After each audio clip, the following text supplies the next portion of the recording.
It's hard to believe, but Pretty Woman is more than 30 years old. 34 to be exact. Since its release in March of 1990, this modern-day fairy tale has continued to capture hearts. Every time we revisit it, we can't help but notice new things, and it's no wonder. A closer look reveals there's more to this beloved rom-com than meets the eye. Richard Gere and Julia Roberts are magnetic as the classic pair from different worlds, giving us a story that's still unforgettable. But did you know there's a small wardrobe slip that went unnoticed for years? Join us as we uncover a little-known wardrobe mistake in Pretty Woman that you probably missed, along with some other surprising behind-the-scenes details. Pretty Woman, the rom-com that almost never was. The classic film, Pretty Woman, is beloved for its fairy tale romance, unforgettable performances, and undeniable charm. But what many don't know is that it started as a very different story. Directed by Gary Marshall, the film starred Richard Gere and Julia Roberts, with a script written by J.F. Lawton. This movie wasn't always the romantic comedy we know today. It began as a dark story focused on the harsh realities of class differences and life in Los Angeles. However, when director Gary Marshall got involved, he reimagined the story entirely. The film evolved into a warm romantic comedy, with a storyline that connected with audiences worldwide. Julia Roberts' role as Vivian Ward catapulted her to international stardom. Her chemistry with Richard Gere was electric, creating one of the most beloved on-screen pairings of all time. Roberts' performance received so much praise that it earned her a Golden Globe Award for Best Actress, as well as her first Academy Award and BAFTA nominations. Critics couldn't deny the magic Roberts brought to the role, even if the film itself received mixed reviews initially. It was her smile, her laugh, and her authenticity that made Vivian feel real and relatable, and it's easy to see why audiences fell in love with her.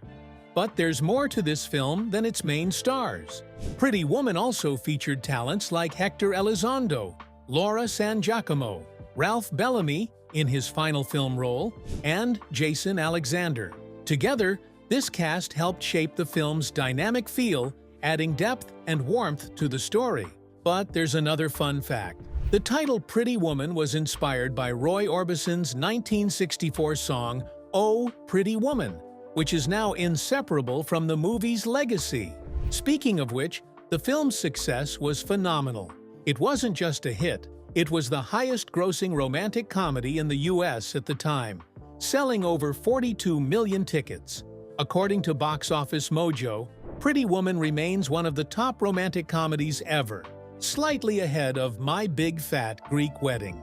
This accomplishment is even more impressive considering Pretty Woman was an R-rated film, which typically limits its audience size. The film's incredible worldwide box office success, $463.4 million, placed it among the highest-grossing films of its time.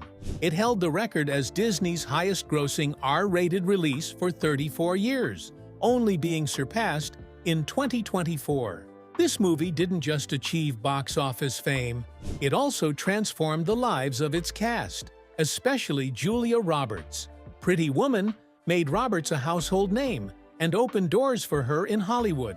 Her performance was not only adored by fans, but also recognized by the industry, earning her accolades that set her on the path to becoming one of the most beloved actresses of her generation. But did you know that Julia Roberts had to convince Richard Gere to take his role? When Pretty Woman was in the early stages of casting, Richard Gere wasn't eager to play the lead. In fact, he was ready to turn it down completely. Even though he met with Julia Roberts and could feel their natural chemistry, he didn't think he was the right fit. Roberts, however, felt otherwise and really wanted him to play Edward Lewis. So, when Gere was on a call with the producers, ready to decline, Roberts slipped him a post-it that read, "Please say yes." With Roberts' hopeful note in front of him, Gere gave in and agreed to take on the role. That small gesture ended up making movie history, as Gere and Roberts would go on to become one of Hollywood's most adored on-screen couples. But before Gere and Roberts were cast, many other actors were in the running. The long list of stars who almost played Vivian and Edward. Director Gary Marshall had a long list of stars in mind for Edward, from Christopher Reeve to Denzel Washington, Kevin Kline to Michael Douglas. All these big names were considered. Some, like Al Pacino, even read lines with Roberts, but ultimately decided against it, as the original script was much darker than what we see in the final film. This early version portrayed Edward as a manipulative businessman, a character Gere wasn't interested in either. But the persistence of Disney and co-producer Gary W. Goldstein, combined with Julia Roberts' heartfelt note, led to Gere saying yes, making way for one of the most beloved romances in cinema. As much as we can't imagine anyone other than Gere and Roberts in Pretty Woman, casting was a complicated journey. Similar to for Edward's character, Vivian's role had an equally extensive lineup of potential actresses. Since Julia Roberts was relatively unknown at the time, Disney thought a bigger name might be more fitting. Gary Marshall's first choices were Karen Allen and Meg Ryan, but they turned it down. When that didn't work, the casting director, Dory Zuckerman, held open auditions. Stars like Laura Dern, Demi Moore, Michelle Pfeiffer, Mary Steenburgen, and even Patricia Arquette considered or auditioned for the role. Winona Ryder and Jennifer Connelly were also considered, but both were too young. Diane Lane nearly took the role, but scheduling conflicts got in the way. At one point, Disney almost lost Roberts to another project, but fate stepped in, and she stayed with Pretty Woman. Ultimately, the chemistry between Gere and Roberts proved to be irreplaceable. Even after Pretty Woman, they continued their on-screen magic in Runaway Bride. In the end, despite all the hurdles, Julia Roberts and Richard Gere were cast, and they brought an undeniable magic to Pretty Woman. It's almost impossible to imagine any other actors playing Edward and Vivian now. Even the film's iconic poster had its own touch of Hollywood magic. If you look closely, you'll notice it's not Robert's body, but that of a body double, Shelley Michelle, with Robert's head superimposed. It's just one more hidden detail that adds to the film's charm and complexity. The dark script that almost changed everything. In the beginning, Pretty Woman was nothing like the light-hearted love story we know today. The original script, written by J.F. Lawton and titled 3000, painted a gritty picture of Los Angeles, focusing on the challenging life of a Hollywood escort. Vivian, played by Julia Roberts, was a character struggling with addiction and living a difficult life. This early draft highlighted the harsh realities of life for someone in her position, with a complex and, at times, painful dynamic between her and Edward. Edward, in this version, was not the charming, reserved businessman, but rather a more ruthless figure, showcasing the class divide between them in a raw and serious way. When Disney acquired the script, things took a turn. The studio wanted to shift the story away from its dark themes, so it hired Gary Marshall, known for his work on lighter, comedic stories. Marshall began reshaping the story into a romantic comedy, bringing his signature touch of humor and warmth. Jeffrey Katzenberg, the former Disney executive, felt strongly about turning it into a modern fairy tale, and so they reworked the script. What had started as a cautionary tale of class and survival in Los Angeles became the romance between a corporate raider and an escort with a heart of gold. Vivian's character went from a troubled woman to a charming, spirited young woman with big dreams. This transformation turned Pretty Woman into a box office sensation and, ultimately, one of the most successful romantic comedies of all time. Behind the scenes of Pretty Woman, Richard Gere brought more than just good looks and charm to his role as Edward. He also showed off some unexpected skills. In the scene where Edward plays the piano, Gere didn't rely on a stand-in or fake it. He actually played the piece himself. In fact, he even composed the music that we hear him play, adding a personal touch to the character that viewers may not have realized. After the piano scene, there's a memorable love scene that was meant to take place on top of the piano. During filming, though, the actual sounds of them on the piano were so clunky and harsh that the production had to edit in better sound effects during post-production. One of the most iconic scenes in Pretty Woman, the famous necklace snap scene, wasn't even in the script. In this moment, Edward playfully snaps the necklace case shut, just as Vivian reaches for it, and Robert's surprised reaction, followed by genuine laughter, was completely real. Gere decided to improvise, and Robert's laughter was so charming that Marshall decided to keep it in the film. This spontaneous moment became one of the film's signature scenes and remains a fan favorite to this day. Sometimes, the most memorable scenes happen in the most unexpected ways, and this scene is a perfect example of that. Wardrobe mistakes and costume secrets in Pretty Woman. Pretty Woman is a film that can be watched over and over again, yet it's still surprising how many small mistakes slipped by unnoticed. For example, in one scene, Julia Roberts' character, Vivian, is seen in a long, flowing nightgown. But by the end of the scene, that same nightgown magically becomes shorter. This little slip-up is one of several costume errors in the movie, adding a bit of unintended humor to what's meant to be a serious romance. Another wardrobe moment involves Vivian's lingerie, which, under the right lighting, turns out to be much more revealing than expected. Known for avoiding nude scenes, Roberts probably didn't imagine her character's outfit would end up this daring in the final cut. Continuity also becomes an issue in a tense moment when Edward's lawyer, Philip Stuckey, tries to assault Vivian. During the struggle, his watch falls off, but in the next shot, the watch is back on his wrist as if nothing happened. These little costume and continuity errors don't ruin the film, but they do give fans something fun to look for on their next rewatch.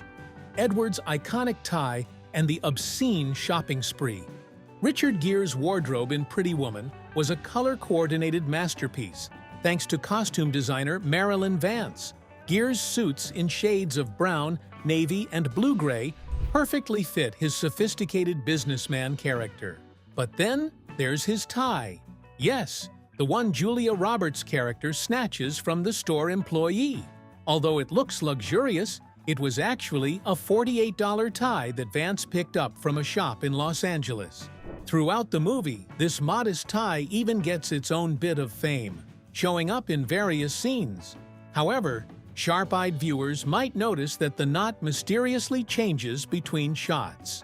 At the polo match, Edward's shirt is styled with a half Windsor knot. In a later scene, though, it's suddenly tied in a full Windsor, with the collar magically shifting from straight to spread style. These subtle shifts may be small, but they add a bit of fun for fans looking for hidden details. Of course, we can't forget the epic shopping spree. Gere's character spends an estimated $30,000 on a whirlwind shopping trip for Vivian on Rodeo Drive. This extravagant spree introduces Vivian to a whole new world of high fashion, a dream for her character. It's as if they were spending Monopoly money. Watching her try on designer clothes is a joy, but with a price tag that high, it's no wonder she's left in awe. Now, did you know that? The ruby necklace was worth more than you'd think. When it came to jewelry, Pretty Woman didn't settle for cheap props. The stunning ruby and diamond necklace that Vivian wears with her iconic red dress was a genuine heart-shaped piece valued at $250,000. You see, the production team didn't settle for a plastic imitation. They opted for the real deal, and that level of value brought some extra challenges. Because of its price tag, the necklace was under constant watch by an armed guard while on set. If someone dared to try and take it, this guard had strict orders to protect it, even if it meant drawing their weapon. With that kind of security, you could almost feel the tension on set. But did you know that the famous necklace scene itself has an unforgettable backstory? Originally, the part where Richard Gere presents the necklace to Julia Roberts was meant to be lighthearted, but then came a practical joke that changed everything. As Julia reaches into the box, Gere snaps it shut on her fingers, making her jump and laugh.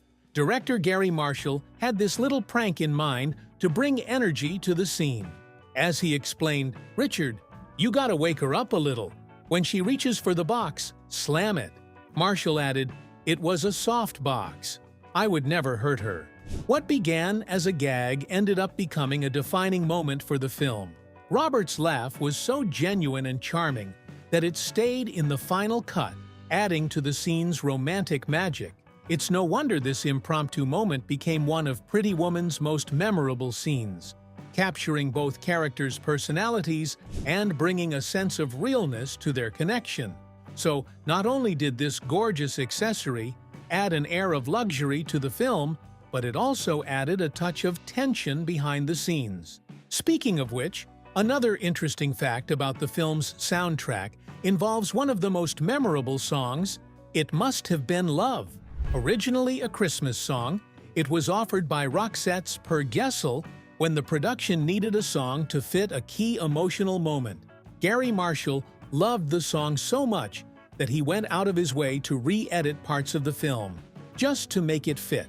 They even adjusted the lyrics to replace Christmas with winter.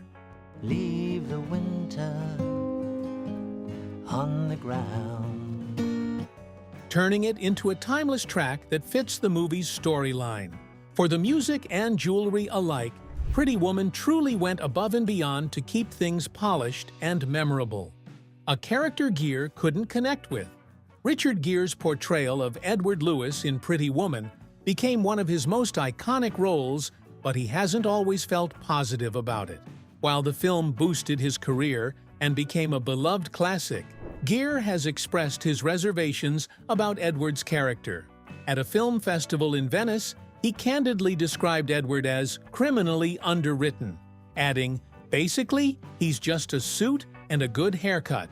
Gere found Edward to be shallow and felt the role didn't offer much depth. One scene in particular seemed to bother Gere, the moment where Edward plays the piano late at night while Vivian approaches. Reflecting on it, Gere made a sarcastic remark about the lack of chemistry between him and Roberts in that scene, calling it a scene with a joking tone. Interestingly, this scene was more improvised than planned. Director Gary Marshall came up with the idea after asking Gere what he typically did when alone in a hotel. Gere admitted he often found himself jet-lagged and would play the piano to pass the time. Marshall seized on this, suggesting they add a piano scene to reveal a bit of Edward's interior life. With just a simple cue from Marshall to play something moody, Gere improvised the piece on the spot, giving the character a rare moment of depth. While Gere had mixed feelings about his character, his chemistry with Julia Roberts was undeniable. A chemistry beyond the screen.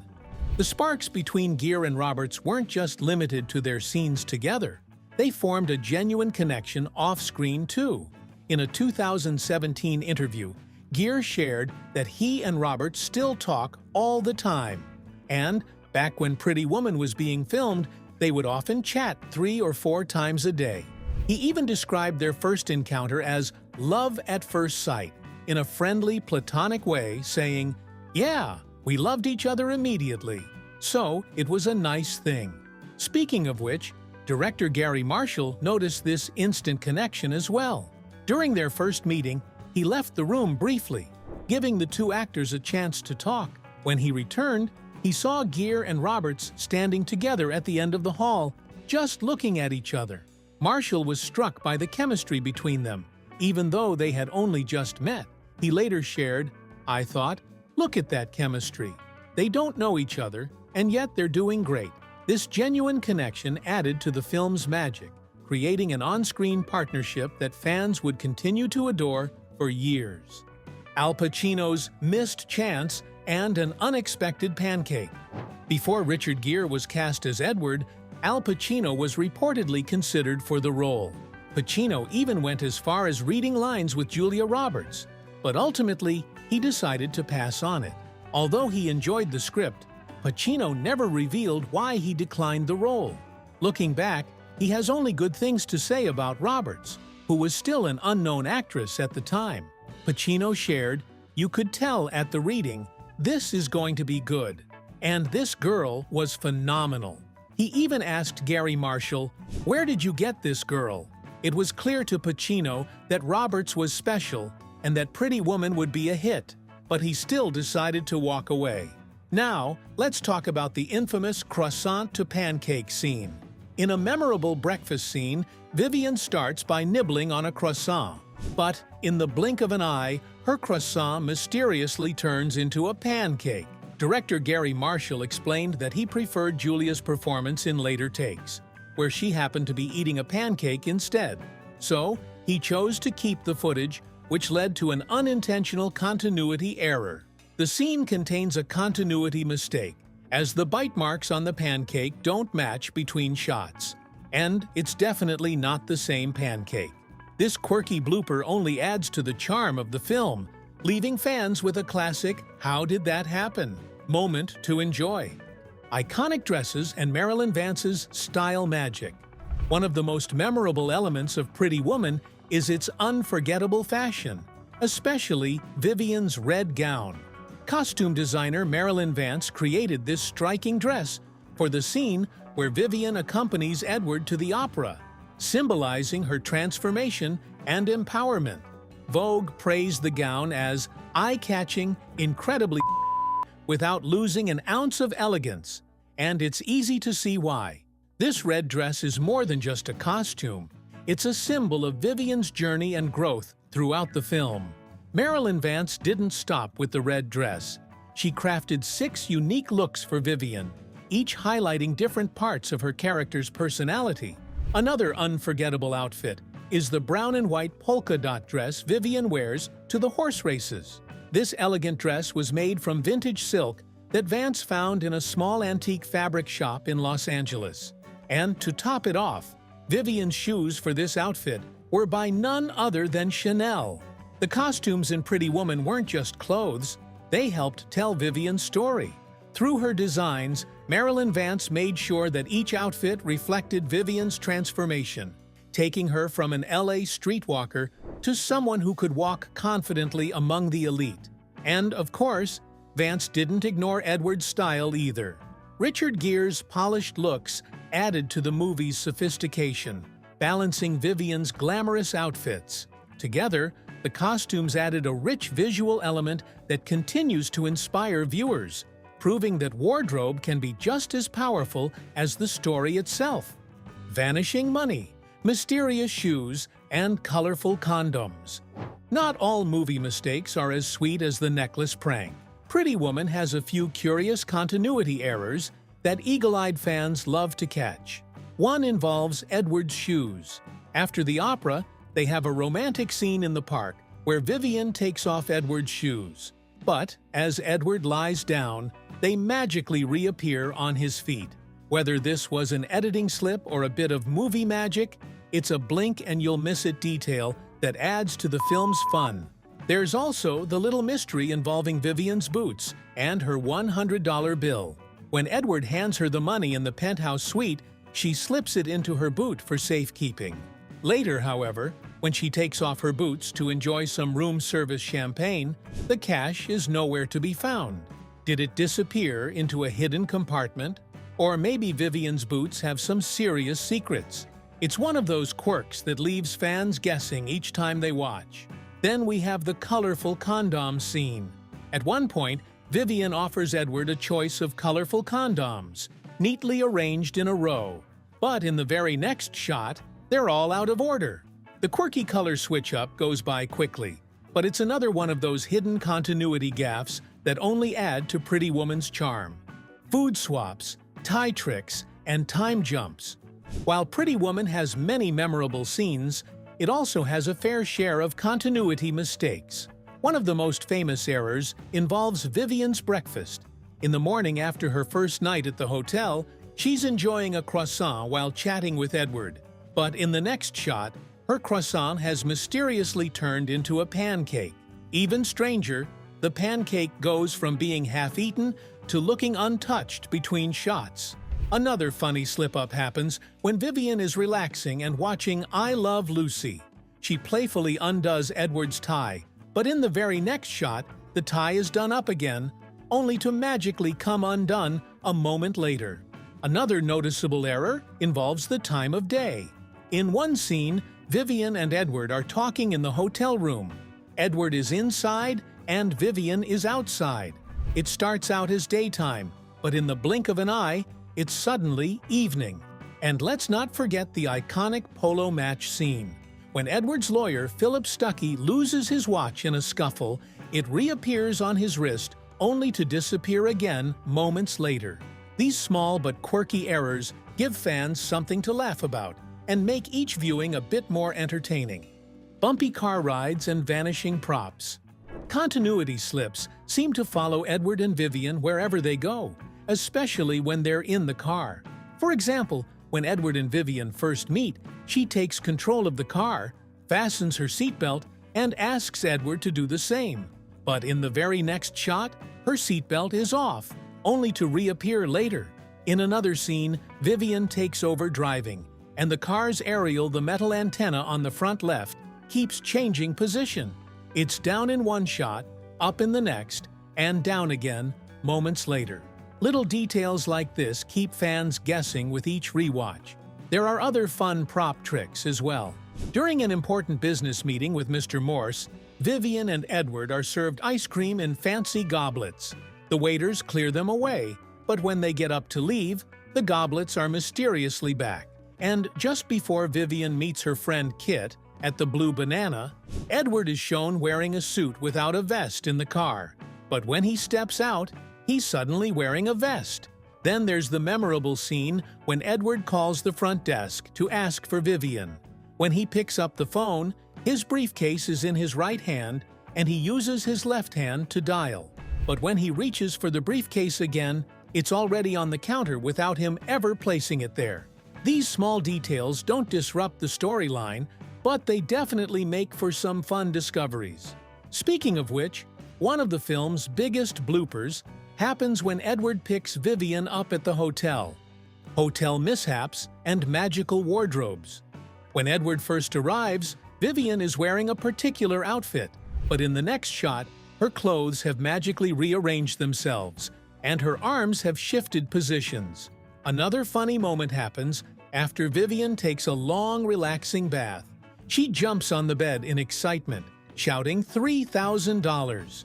But if you look closely, her feet are pretty dirty, which doesn't quite fit her post-bath freshness. And the mistakes don't stop there. After their week-long agreement, Edward leaves some cash for Vivian on the bed. When he first sets it down, some of it rests on his suit jacket. But after Vivian leaves, Edward turns to find the money has moved to a different spot on the bed. This mysterious money isn't the only disappearing act in Pretty Woman. In the final fire escape scene, when Edward climbs up to meet Vivian, their heights change depending on the camera angle. Sometimes she's taller, and in the very next shot, he is. These errors add charm to the movie, creating a bit of unintentional comedy alongside the romance. Pretty Woman is packed with these little quirks. They don't take away from the film's magic, but they do give fans a fun scavenger hunt each time they rewatch. And while these funny inconsistencies might be mistakes, they're also part of what makes rewatching Pretty Woman so enjoyable. Richard Gere reflects on his underwritten role in Pretty Woman. Hosting a masterclass at the Venice Film Festival, Richard Gere recently opened up about his experience playing Edward Lewis, the wealthy businessman from Pretty Woman. Fans might see Edward as a charming character, but Gere himself feels the role lacked depth. He described his character as basically a suit and a good haircut, calling Edward criminally underwritten. When shown the famous piano scene, Gere joked about the sexy scene, blushing as he claimed there was no chemistry between him and Julia Roberts. Interestingly, Gere revealed that the piano scene was not in the original script and was improvised on set. Director Gary Marshall suggested Gere play something moody on the piano, allowing him to express more of Edward's interior life. Gere felt this scene added layers to Edward's character, showing Vivian a deeper, more vulnerable side of him. There was a mysterious yearning, Gere explained, and maybe a damaged quality that drew Vivian in. Despite the film's massive success, It was produced on a $14 million budget and grossed over $460 million worldwide. Gere admits that, at the time, they weren't sure anyone would even watch it. Thanks for watching. If you enjoyed the video, make sure to like, subscribe, and hit the bell for more behind-the-scenes stories and fun movie facts.